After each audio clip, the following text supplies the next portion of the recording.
How to make a banana dolphin. How to make a banana dolphin.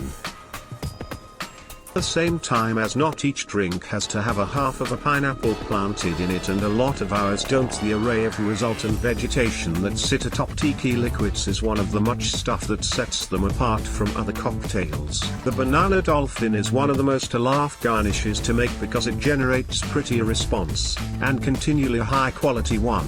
While I set it atop a drink, could use any small, spherical fruit in the grapes. Blueberries, as an instance, work very well.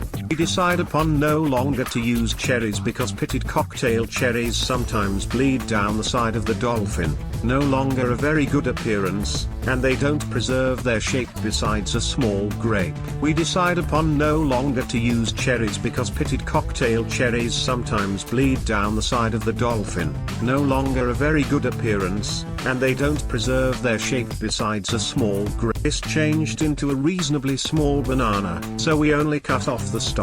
It is best to use a just barely ripe banana because they're firm and smooth to work with.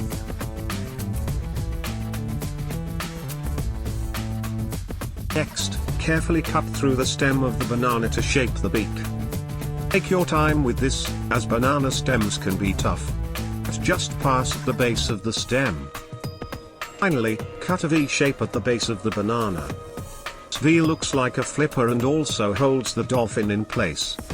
If your glass has a wide rim, you may need to cut a larger flipper, so have your glass handy and check to see that the banana dolphin will stay in place before you prepare your drink. Now, pop the grape into the beak, prepare your drink and set the banana dolphin on top.